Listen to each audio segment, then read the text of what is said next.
Festivals Malta nedit il-programm għall-istaġun sajfi, xarejn ta' kultura kontinwa b'idea ġodda u innovattivi, esperjenza li se tinħass minn kulħadd. Il-Festival Ana Fest, taħt id-direzzjoni tad-direttur artistiku Tiziana Kallejja, se jikkontribwixxi għal qawmien mill-ġdid tal-wirt storiku Malti imżewwaq mal-kultura tal-lum.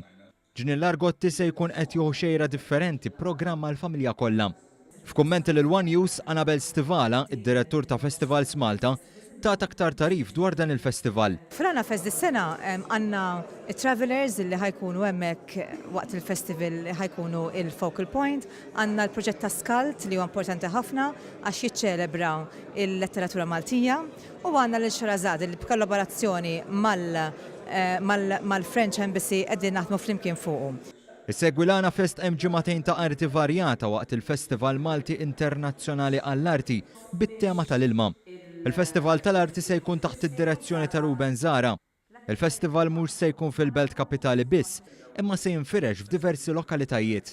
Mużiċisti li ħajdoqqu taħt l-ilma, ħammorru fuq boat li ħanduru mal-port u naraw events ġodda. Il-Ministru għall-Kultura Owen Bonnici qal li dawn il-festivals iżidu l-viżibilità tagħna fl-Ewropa u lil minna u jipprovdu pjattaforma ideali biex inkomplu nippromuovu aktar it-talent lokali.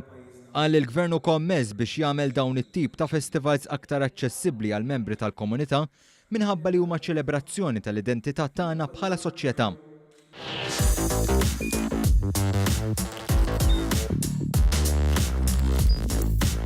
Idħol fuq one.com.mt u hemmhekk tista' tara l-programmi kollha li jxandru fuq One permezz ta' One Play.